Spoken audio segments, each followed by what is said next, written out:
ఈ ఆడవాళ్ళకు ఉండేటువంటి సమస్యలు అవును సార్. వాటిల్లో ఈ వెజినల్ ఇన్ఫెక్షన్స్ అనేటువంటి అవును సార్. చాలా మందికి వాటి పట్ల అవగాహన ఉండదు. అవును సార్.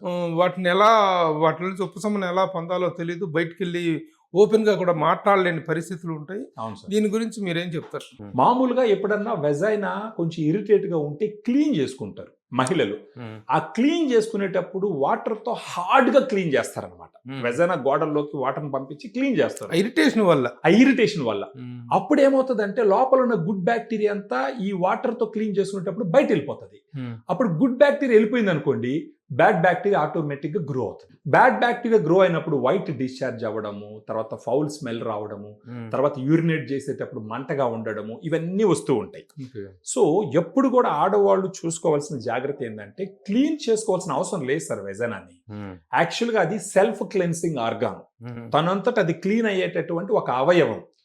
ఒకవేళ ఇరిటేషన్ గా ఉంటే గోరువెచ్చని వాటర్ తో బాహ్యంగా కొంచెం క్లీన్ చేసుకోవచ్చు, కానీ డీప్ గా క్లీన్ చేయకూడదు అసలు వెజైనాని.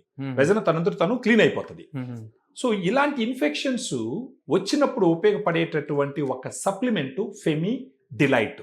ఇదేంటంటే 2 రకాల లాక్టోబాసిల్లస్ స్ట్రెయిన్స్ ఉంటాయి సార్ దీంట్లో.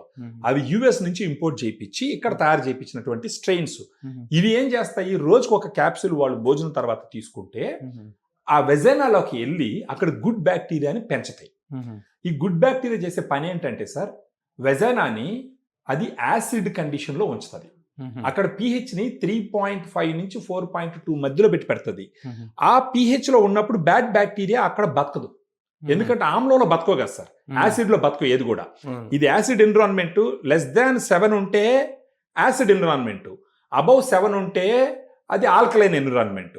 ఈ గుడ్ బ్యాక్టీరియా ఈ యాసిడ్ అక్కడ ప్రొడ్యూస్ చేయడం వల్ల అక్కడ ఏంటంటే బ్యాడ్ బ్యాక్టీరియా గ్రో అవ్వదు. సెకండ్, ఈ బ్యాడ్ బ్యాక్టీరియాని చంపేటటువంటి కొన్ని కెమికల్స్ని ఇప్పుడు ఈ ఫెమిడిలైట్లో ఉండే గుడ్ బ్యాక్టీరియా రిలీజ్ చేస్తుంది అక్కడ. సో ఆటోమేటిక్గా బ్యాడ్ బ్యాక్టీరియాని చంపడం వల్ల ఎప్పుడు కూడా వెజైనా హెల్తీగా ఉంటుంది.